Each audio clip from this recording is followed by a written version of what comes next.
السلام علیکم ناظرین۔ رمضان کریم کو رحمتوں اور برکتوں کے علاوہ فتوحات سے بھی خصوصی نسبت ہے۔ اس مبارک مہینے میں مسلمانوں نے اوائل اسلام میں کئی اہم فتوحات حاصل کی۔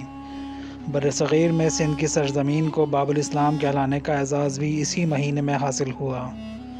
محمد بن قاسم نے 10 رمضان 92 ہجری کے مبارک دن اس سرزمین پر فیصلہ کن فتح حاصل کی، جس کے بعد سے سندھ کو اسلام سے خصوصی نسبت ہے۔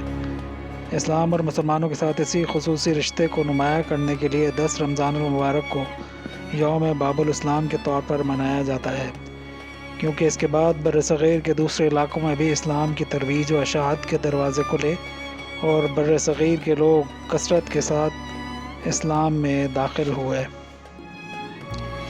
محمد بن قاسم کا پورا نام عماد الدین بن محمد بن قاسم تھا، جو بنو امیہ کے ایک مشہور سپہ سالار حجاج بن یوسف کے بھتیجے تھے۔ محمد بن قاسم نے 17 سال کی عمر میں سندھ کو فتح کر کے ہندوستان میں اسلام کو متعارف کرایا۔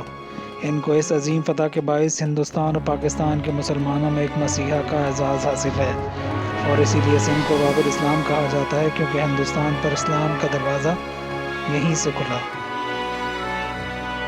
عماد الدین محمد بن قاسم 12,000 سپاہیوں کا لشکر لے کر سندھ روانہ ہوئے اور 10 رمضان المبارک 92 ہجری کے مطابق 711 عیسوی کو دیبل پر 1 لاکھ کے لشکر کے مقابلے میں حملہ آور ہوئے، جو راجہ طاہر کا دارالخلافہ، ہندوؤں کا ایک مذہبی مرکز اور ناقابل تسخیر شہر تصور کیا جاتا تھا۔ محمد بن قاسم کی فتح سندھ سے برصغیر میں اسلام کی اشاعت و فروغ کا باقاعدہ آغاز ہوا، اور ہزاروں غیر مسلم دار اسلام میں داخل ہوئے، اور اس لیے سندھ کو باب الاسلام، اسلام کا دروازہ کہتے ہیں۔